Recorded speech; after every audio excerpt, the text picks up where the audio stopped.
Bonjour, bienvenue dans le podcast Essence véritable, l'endroit où on peut juste se déposer dans ce qu'on est, se laisser être simplement et espérer trouver la petite pépite qui va nous aider à poursuivre notre chemin.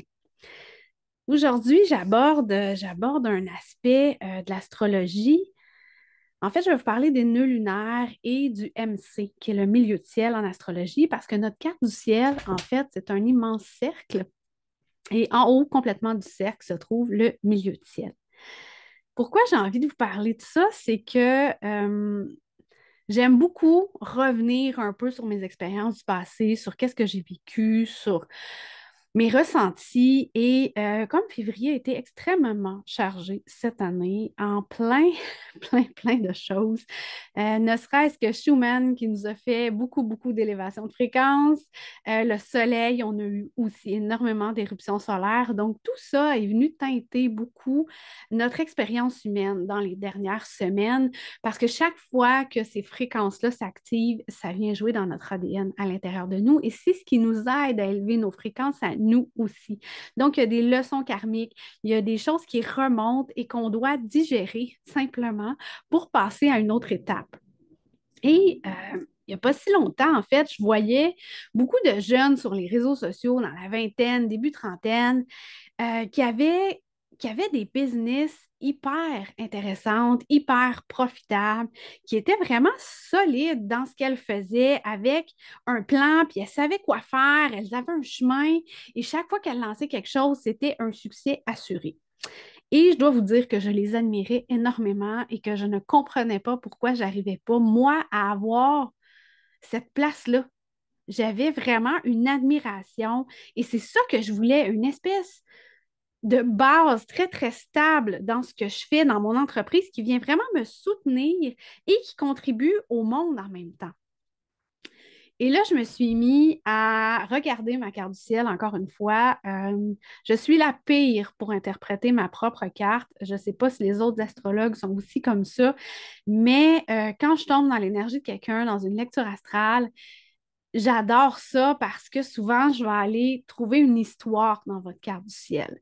Parce que je n'ai pas votre vécu, je n'ai pas votre background nécessairement. Donc, je vais aller me baser sur mes observations, mes ressentis, avec les questions que je vais porter, que je vais vous poser. On va aller développer l'histoire de votre carte du ciel, l'histoire de votre vie, en fait. Mais lorsqu'on tombe dans la mienne, j'ai tous les préjugés et j'ai mon point de vue, ma perception des choses qui fausse énormément l'interprétation. Et, euh, et là, en fait, j'ai décidé vraiment de me poser puis de dire, OK, là, je vais aller regarder un peu tout ça. C'est quoi ma destinée? Qu'est-ce que je suis supposée d'accomplir dans la vie pour trouver vraiment mon espace? Et là, je m'excuse parce que j'enregistre aussi en vidéo. Je vais mettre la vidéo sur YouTube et chaque fois que je bouge mes mains, mon vidéo ne fait plus bien le focus. Donc, je suis sincèrement désolée. Il va falloir que je trouve quel réglage fait ça. Je ne peux pas m'empêcher de gesticuler quand je parle, mais pour toutes celles qui écoutent en podcast sur Spotify ou Apple, vous pouvez aller voir sur YouTube parce que je vais montrer une carte du ciel aussi, en fait, la mienne, et on va s'en servir pour aller décortiquer un peu tout ce que je vais vous montrer aujourd'hui. Donc, j'ai vu ces femmes-là qui avaient des business stables et solides, avoir une famille, puis apprendre au travers de la réalité à s'adapter et aussi à perdre pied parfois dans le business. Donc, des femmes que je voyais qui avaient des choses depuis plusieurs années changer leur modèle d'affaires, changer leur façon de voir. Tout d'un coup, il y avait une flexibilité dans ce qu'elles faisaient. Alors que moi, j'essayais d'être continuellement en adaptation de ma réalité. Je me sentais courir et à bout de souffle. Et là, je voyais enfin des femmes que j'admirais qui faisaient un peu la même chose que moi et qui comprenaient qu'on ne peut pas être à 100% dans quelque chose parce qu'à un moment donné, la vie, c'est la vie, là. La vie, c'est pas juste un élément, c'est pas juste une business. C'est la famille, c'est le travail, c'est les relations autour, c'est un peu tout ce qu'on va expérimenter. Les passions, les intérêts. Est-ce que tu aimes la peinture, les arts? Est-ce que tu aimes le hiking? Donc, tout ça fait partie de ton expérience et a besoin d'avoir sa place. Et maintenant, je sais qu'on n'a pas qu'une seule vérité, en fait. On n'est pas venu expérimenter une seule chose dans la vie. On n'a pas juste un chemin. On n'a pas juste à partir du point A pour se rendre au point B. Il y a énormément de choses et notre âme ne fait pas qu'un chemin linéaire. C'est notre vision humaine qui fausse euh, complètement ce que c'est la vie. Parce que nous, on a une vision très linéaire du temps, on a une vision linéaire des choses. Donc, tu vas à l'école, tu apprends un métier, tu vas travailler dans ce métier-là, tu fondes une famille, tu élèves tes enfants, puis après ben, il arrive une autre étape. Donc, il y a toujours cette vision très linéaire de notre vie. Alors qu'en fait, notre destinée et notre contribution au monde sont deux choses complètement différentes. Dans destinée, je veux dire ici vraiment l'expérience que l'âme a choisi de vivre et elle peut se dérouler en plusieurs étapes. Ce n'est pas une ligne d'arrivée et on a gagné le jeu. C'est vraiment une expérience globale qui peut se décortiquer en plusieurs petites étapes, plusieurs apprentissages, mais qui, au bout du compte, ont tous un lien et nous amènent à ce qu'on est. Et pour ça, vous pouvez simplement faire un exercice super le fun. C'est juste de regarder euh, dans votre vie, en quoi vous avez étudié, c'était quoi vos intérêts quand vous étiez jeune, puis quel travail vous avez fait. Qu'est-ce que vous avez fait comme travail ou comme passion? Ça peut être des sports, ça peut être... Et à quoi ces choses-là vous servent maintenant? Est-ce qu'il y a un lien? Et souvent, il y a plusieurs petits liens qu'on peut faire ensemble qui nous amènent à faire Oh my God, j'ai pas perdu mon temps dans des détours, j'ai plutôt accumulé des connaissances qui me servent maintenant dans mon choix, dans où je suis rendue dans mon expérience. Donc, la contribution dans l'astrologie, ça va être vraiment notre MC, le milieu de ciel, qui est le haut complètement, puisque la carte est un cercle. Je vais vous en prendre une pour que je sois plus. Est-ce qu'on voit bien? Et que mon focus n'est pas le fun à faire. Eh boy. OK. Je n'aime pas. Ah, ça doit être la lumière. On va la tourner. Bon, donc, une carte du ciel, c'est un cercle. Le MC se trouverait ici en haut, complètement. Le IC en bas. Et on a un axe horizontal qui est l'ascendant-descendant, qui est un axe plus relationnel. Et boy, on a vraiment de la misère avec le focus. OK, c'est revenu. C'est vraiment challengeant de continuer à donner un texte lorsque je focus sur l'image. Je suis sincèrement désolée. Donc, notre MC, qui est le haut complètement de notre carte du ciel, c'est vraiment l'endroit le plus public de votre carte. Tout ce qui est en bas, c'est personnel. C'est vraiment pour la réalisation de soi et tout ce qui est en haut de la carte, c'est une contribution sociale. Donc, c'est normal que le lieu le plus haut soit le plus public de notre carte. C'est vraiment notre rencontre du monde. Et c'est le lieu de l'achèvement, en fait. Il y a une espèce de c'est pas une finalité, mais c'est vraiment associé à l'élément de la terre. C'est la maîtrise où on va relever les défis du monde. Les défis du monde matériel, on s'entend, parce que la maison 10, qui commence avec le MC en Placidus, est directement liée à Saturne, qui est la structure, la forme, les limites. Donc, on doit donner la forme, on doit donner naissance à quelque chose. C'est notre accomplissement social. Et la notion de destin unique et de devoir est ici abordée, si on veut, mais est-ce que c'est vraiment un destin unique? Je vous laisse en juger par vous-même. Et comme la carte est ronde, l'axe horizontal, ascendant-descendant, et l'axe vertical, IC, MC, dont le IC est le pied et le MC est la tête. Ça pointe vers des étoiles différentes. Donc, le MC décrit une impulsion individuelle qu'on cherche à incarner, qui est en fait notre ascendant. J'ai juste un peu mêlé mes notes. Donc, c'est une impulsion individuelle qu'on cherche à incarner. Donc, l'ascendant, c'est le masque qu'on va porter. Il va commencer à enfermer dans l'espace sacré du IC afin de pouvoir, dans le respect et la relation de l'autre, le descendant, être offert au monde dans le IC. Donc, tout ça, c'est vraiment un peu le chemin de la vie. Le MC, traditionnellement, c'est la carrière, c'est la profession, c'est la place qu'on occupe dans le monde. Mais c'est aussi l'axe parental. On l'a souvent associé la mère en bas, le père en haut, qui est vraiment l'autorité. Et moi, je vous dirais que j'aime bien l'inverser à un certain moment parce que la mère, c'est c'est notre premier monde. Donc, oui, le IC, mais c'est également la première autorité qu'on va beaucoup, on va être énormément en relation avec. Le MC, ça montre notre attitude envers le succès et les échecs, ainsi que les questions qui sont liées à l'autorité. Donc, ces thèmes-là mettent à l'épreuve le terrain sur lequel on se trouve, ici, le IC. Parce que si vous prenez le cercle qui est la carte du ciel et que vous placez un humain dans ce cercle-là, bien, on a les pieds sur le IC et la tête dans le MC. Donc, le contexte familial, le IC, l'enfant a mis la table pour nos relations futures. Si l'autorité est fondée sur la lutte et la légitime défense, donc l'enfance de conflits, de maltraitance, par exemple, ça va être très, très précaire et on va être souvent dans un sentiment de protection de soi. Si on a une autorité qui est fondée sur la volonté de servir les autres, il y a une base vraiment solide dans ce qui est plus grand que l'ego personnel. Il n'y a donc pas besoin de se protéger. En résumé, si on est beaucoup dans la protection parce qu'on a une relation à l'autorité très, très difficile, on va être souvent une victime dans la vie. Alors que si on a eu une enfance où on nous a montré à nous ouvrir et où on n'a pas voulu être trop dans notre ego de moi, je suis meilleur que tout le monde, bien là, on n'aura pas besoin de se protéger à tout prix et on va être plus à même de s'ouvrir au monde. Donc, le IC, c'est vraiment la fondation de notre être et le MC, c'est l'accomplissement. Le IC est du domaine très privé, alors que le MC est du domaine très public. Le MC est donc ce que le monde attend de vous aussi.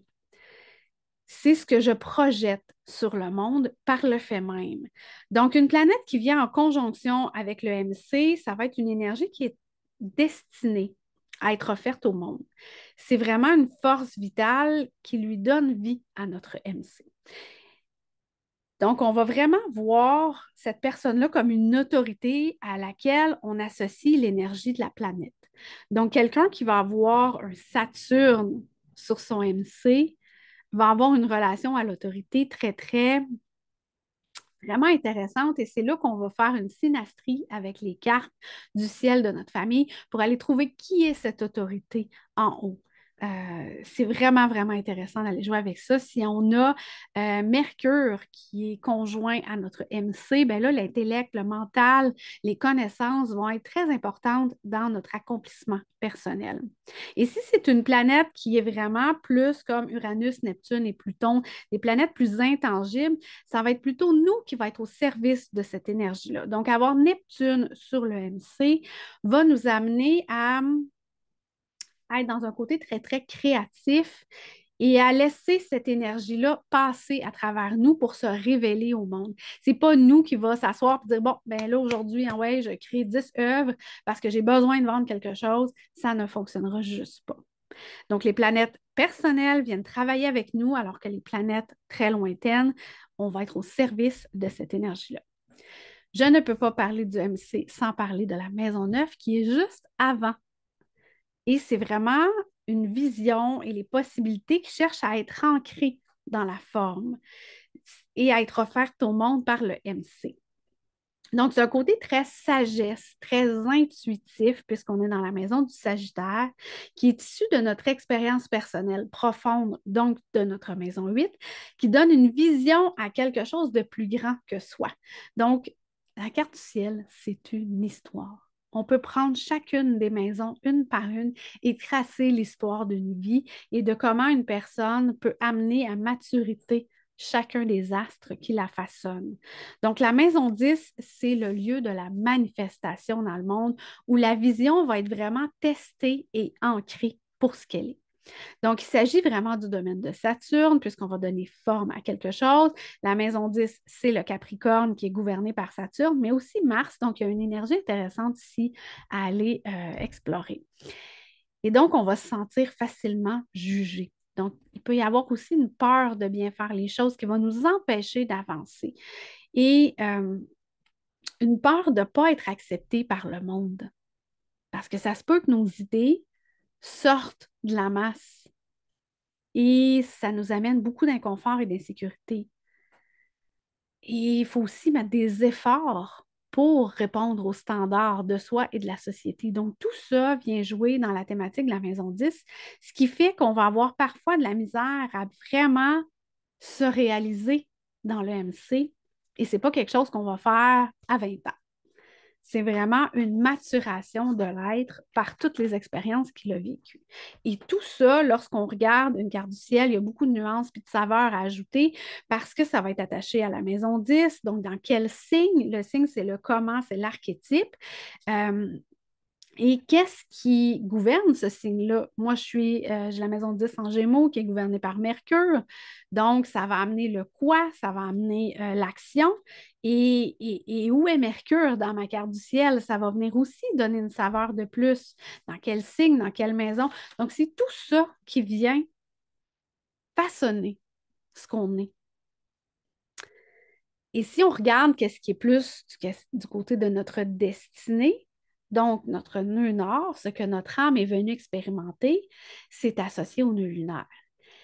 Les nœuds lunaires, c'est vraiment des points mathématiques. C'est l'orbite de la Lune qui rencontre la trajectoire de la Terre autour du Soleil. Donc, ce n'est pas quelque chose de solide, ce n'est pas quelque chose que vous allez voir dans le ciel, c'est plutôt un calcul. C'est la relation entre la Terre, le Soleil et la Lune. Et le Soleil ici, c'est l'énergie masculine, c'est le Père. La Lune, c'est l'énergie féminine, c'est la Mère. Donc, la Terre pourrait être définie comme étant l'enfant dans cette relation-là. Et les nœuds lunaires sont décrits comme l'axe de la destinée, qui nous conduisent au-delà de nos origines à travers des portes opposées que nous devons rencontrer en cours de route en les affinant progressivement à travers un processus alchimique intérieur. Donc, chaque fois qu'il y a un transit, il y a une fréquence qui vient se déposer, il y a un apprentissage, il y a une petite pépite à aller chercher dans vos nœuds lunaires.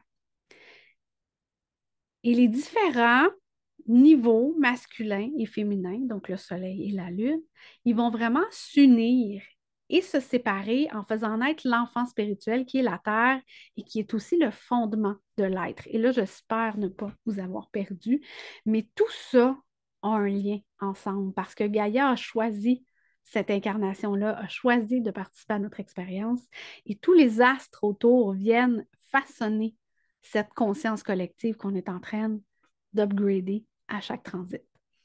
J'ai longtemps pensé que les nœuds lunaires étaient vraiment un chemin d'évolution. Donc, on partait du sud et on allait vers le nord.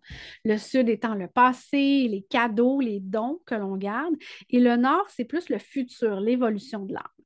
Je ne remets pas cette version-là en question parce que c'est quand même très connu en astrologie karmique et j'aime bien l'idée d'un chemin d'incarnation, mais j'aimerais nuancer ça parce qu'on a une vision souvent masculine, très cerveau gauche, très progressiste et ça amène une distorsion très culturelle dans notre interprétation de l'astrologie. On a besoin d'un chemin clair et simple. Et je vois plutôt les nœuds lunaires comme des portails ou comme des fenêtres sur une autre sorte d'espace-temps ou une autre dimension de conscience. Donc, d'interpréter les nœuds lunaires comme depuis, vers ou comme passé, futur, ou bon ou mauvais, même à l'occasion, on va dire que le nœud sud étant le mauvais karma, c'est une idée très linéaire et on sait tous que la vie n'est pas aussi simpliste.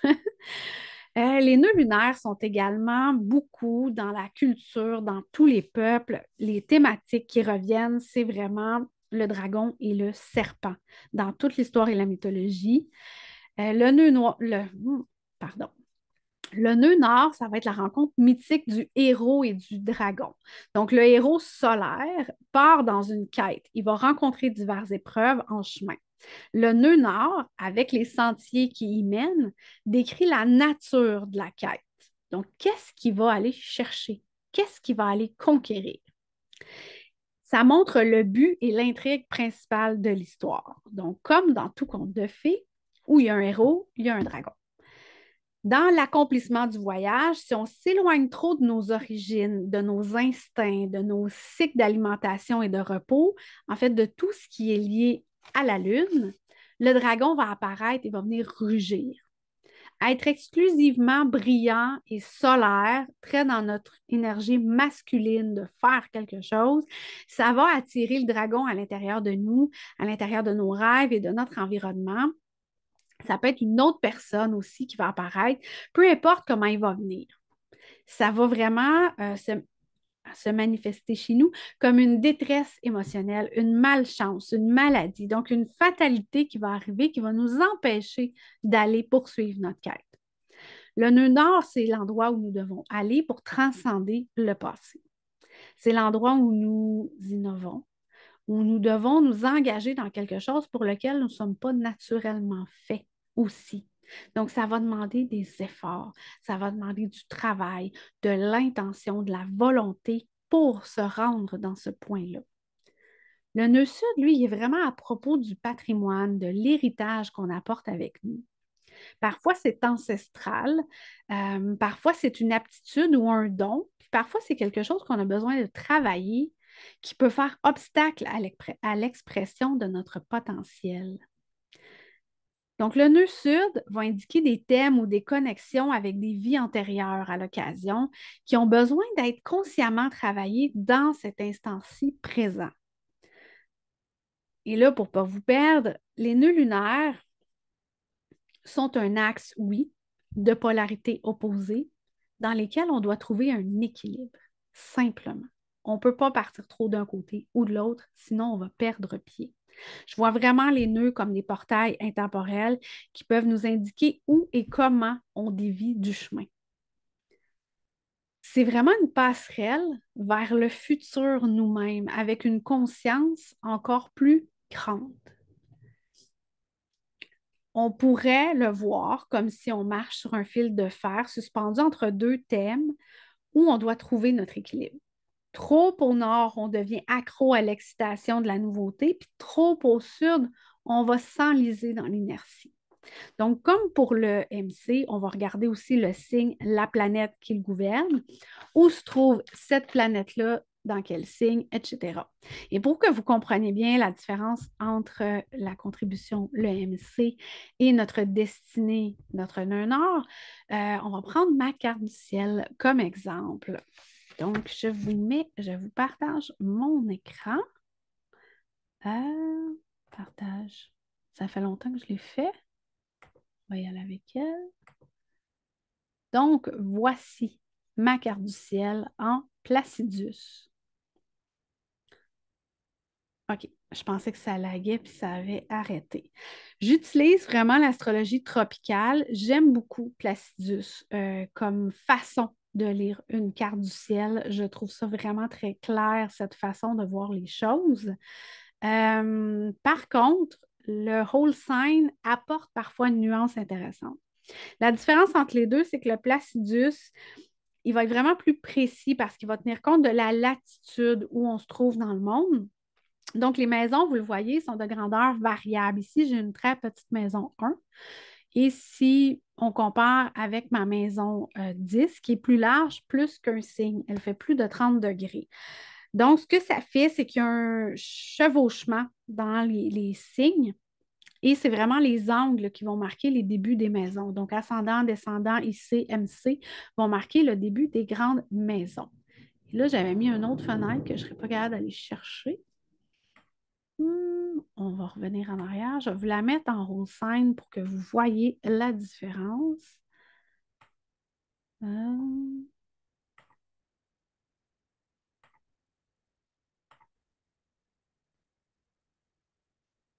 Donc, whole sign, signe entier. Donc, vous voyez vraiment que ma maison 1 commence au début du signe de la Vierge et se termine à la fin. L'ascendant est ici à 5 degrés.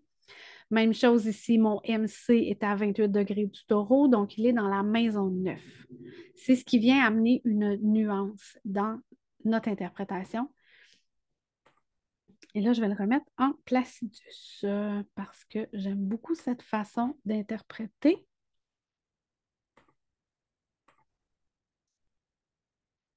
Donc, voilà. Je ne sais pas si je clique dessus. Donc, on enlève les publicités. Mon MC, 28 degrés du taureau. Donc, les derniers degrés, saveur karmique, hyper intéressant à regarder. C'est comme vraiment venir boucler la boucle. Certaines personnes ne considèrent que le degré 29 comme étant très karmique.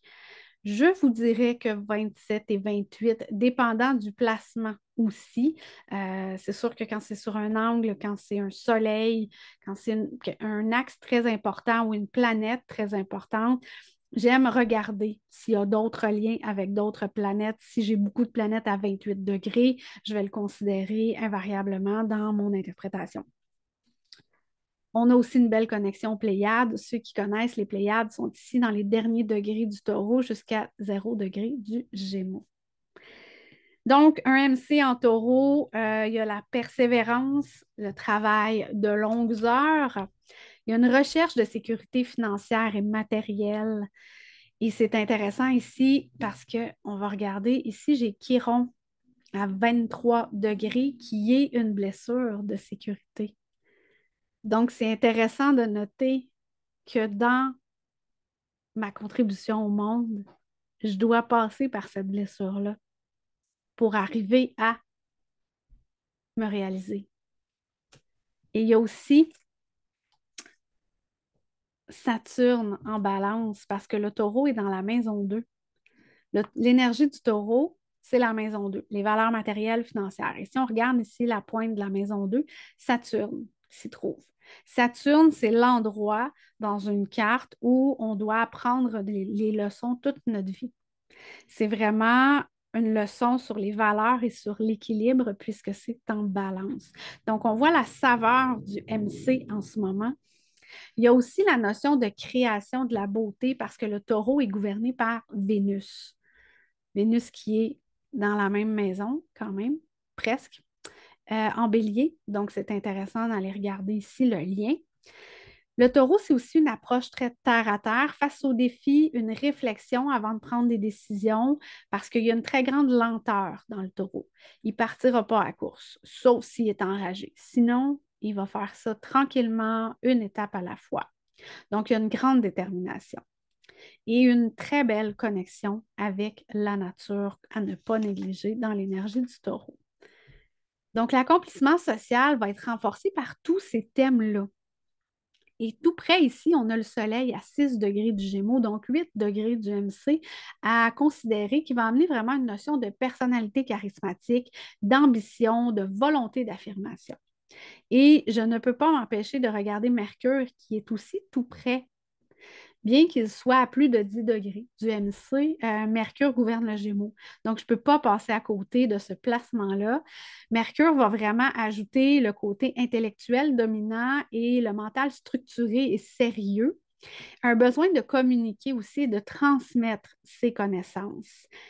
Et là, en rôle 5, quand on regardait You, le MC, il était dans la maison 9, qui est cette intuition, cette sagesse, cette transmission du savoir. Donc, cette thématique-là revient beaucoup dans ma carte du ciel. C'est intéressant vraiment de noter tous les petits points qu'on peut relier ensemble. Si on regarde au niveau du nœud nord, qui est ma destinée, mon nœud nord est en cancer à 13 degrés, une autre connexion Starseed ici avec Sirius qui est à 14 degrés du cancer. Et c'est aussi dans ma maison 11. Le nœud sud, là, je ne l'ai pas activé, il est à l'opposé, à 13 degrés du Capricorne. Connexion à la lyre, pour ceux qui connaissent, c'est également des starseeds. La lyre serait les parents de Sirius qui seraient nos parents, donc nos grands-parents. J'aime beaucoup cet axe et ce lien qui est fait avec ça. Et c'est aussi dans la maison 5 que se trouve mon nœud sud. Donc, si on regarde un nœud nord en cancer, qu'est-ce que ça veut dire? Ça veut dire un côté très maternel, de prendre soin. Il y a une richesse dans la famille et les émotions sont importantes parce que c'est gouverné par la lune. C'est d'apprendre à ressentir et à aimer. C'est aussi un placement karmique parce que le cancer est associé à notre IC, qui est les racines dans le bas de la carte, et aussi notre maison 4, qui est notre foyer. Donc, il y a vraiment un thème ici avec la lune. Et comme j'ai une lune en lion ici, qui est sur la ligne de la maison 11 et 12, c'est le domicile du soleil. Donc, une lune en lion, c'est souvent une union du féminin et du masculin. La maison 11 va amener le thème du service du collectif. Donc, de se dévouer à l'élévation de l'humanité. Si on bascule vers le nœud sud en Capricorne, là, on va penser à quelqu'un qui a un sens du devoir et a une vie rythmée. Si on parle de karma, donc on parle d'une vie antérieure très structurée, avec un devoir social, avec aucune place pour les sentiments parce que tout tourne autour d'un objectif à atteindre et d'une sécurité physique. Il y a beaucoup l'énergie du père ici, une énergie très masculine. Et la maison 5, c'est la maison du plaisir et du prestige, donc être reconnu pour ce qu'on est. Donc, c'est intéressant de voir les oppositions. Et si on va juste un peu plus loin, qu'est-ce qui gouverne le Capricorne? C'est Saturne. On en revient à Saturne en maison 2, en balance, qui est une notion d'équilibre. Donc, l'axe Cancer-Capricorne, qu'est-ce que c'est? C'est vraiment le côté émotion, ressenti qui s'oppose à la sécurité et l'accomplissement. Et si on regarde l'axe des maisons 11 et 5, donc du Verseau et du Lion, c'est une opposition entre le nous et le je. Donc, tout est dans l'équilibre qu'on va aller trouver dans cet axe-là. Et c'est en s'observant qu'on comprend où est-ce qu'on dévie du chemin. Donc, l'analyse pourrait se poursuivre encore longtemps parce que vous voyez tous les liens qu'on peut faire entre chacun. On pourrait aller observer où se trouve le Verseau. Le Verseau est en maison 5 et 6. Qu'est-ce qui gouverne le Verseau? C'est Uranus. Uranus est en maison 4, tout près du IC. Et là, on en revient à l'opposition au MC. Donc, on peut s'amuser très longtemps à décortiquer chacune. Il y a beaucoup de liens à faire et c'est ce qui parfois nous amène. Souvent, là, je regarde ma carte du ciel puis je vois pas grand-chose. Puis un moment donné, arrive un transit astrologique, je lis un courriel, je regarde un Reels et là, je fais Ah, j'ai ça, moi. Et là, je vais voir dans ma carte du ciel et là, je fais des liens. C'est en expérimentant que j'apprends et que je comprends et que j'intègre les énergies beaucoup. Si on va résumer très, très simplement, le MC, le milieu de ciel, c'est notre contribution au monde. Je vais arrêter le partage. Ah. Donc, le MC, le milieu de ciel, c'est notre contribution au monde, notre accomplissement social. Dans mon cas, bâtir, créer avec lenteur et persévérance quelque chose en lien avec l'harmonie et la transmission des connaissances. Le nœud nord, c'est notre destinée, ce que notre âme cherche à expérimenter. Dans mon cas, c'est vraiment l'union du féminin et du masculin, l'équilibre entre le je et le nous, entre le ressenti et l'action. Et la nuance est intéressante, mais il est évident que les deux viennent se compléter par les termes qui sont abordés ici. Donc, il ne faut pas oublier que chaque fois qu'une planète transite sur un de ces points-là, ou même sur n'importe quelle de vos planètes, ou fait un aspect, une opposition, un carré, un trigone, un sextile, tous ces points-là nous amènent à un choix d'apprentissage, à une expérimentation.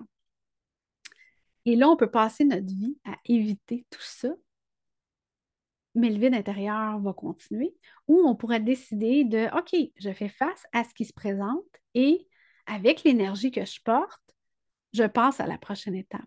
Et ce n'est que ça, la vie. que l'expérimentation. Il ne faut pas oublier que l'incarnation, c'est un immense jeu de rôle qu'on a accepté de jouer un personnage. Personnage qui se définit par les énergies qu'on porte, mais qui n'est pas une limite dans ce qu'on est. Parce que vraiment, on a un potentiel d'évolution par chacun des choix qu'on fait. Donc, peu importe quelle est votre carte natale, sachez que chaque fois qu'il y a un transit, chaque fois qu'il y a une éclipse, chaque fois il y a une opportunité d'un choix différent, d'une évolution de votre âme, d'une prise de conscience, d'un karma qui va se régler. Donc, tout ça n'est pas fixe dans le temps. Les étoiles étaient à cet endroit-là lorsque vous êtes né, mais elles ont continué d'évoluer et vous aussi. Donc, j'espère que vous avez apprécié cet épisode à saveur très astrologique, j'espère pas trop. J'espère que je ne vous ai pas trop perdu, mais gênez-vous pas de me poser vos questions. J'adore vous répondre. Et si vous voulez aller plus loin dans l'analyse des éclipses et de l'astrologie, j'ai ouvert Eclipsis, 3 rencontres astrologiques où on va aller décortiquer justement l'axe bélier-balance, c'est quoi les nœuds lunaires, c'est quoi dans le temps, dans les peuples, comment ils faisaient pour affronter les fameuses éclipses qui venaient manger le soleil. Et c'est ça, on va s'amuser avec l'axe bélier-balance et on va aussi, à chacune des éclipses, avoir une rencontre la veille pour aller décortiquer la carte du ciel de cette éclipse-là, quelles énergies seront présentes. Et on va aussi faire des exercices d'intégration. Donc, on va utiliser le breathwork, le yoga Kundalini pour aller vraiment plus loin dans cette énergie-là. On va aller l'amener, la capter à l'intérieur de nous pour aller voir notre potentiel d'évolution. Et j'offre 2 options, c'est-à-dire que vous pouvez seulement prendre les 3 rencontres. Vous allez avoir accès au replay et j'offre l'option VIP où vous allez avoir un audio personnalisé de où hey, j'ai de la misère avec mes mots. Où aura lieu l'éclipse dans votre carte du ciel et quels pourraient être les impacts personnellement pour vous? Donc, si jamais c'est quelque chose qui vous intéresse, vous pouvez m'écrire hello@commercial-emilionaturel.com ou venir simplement en privé sur mes réseaux sociaux. Je vais mettre tous les liens dans le podcast et sur YouTube. Donc, ben voilà, à la prochaine.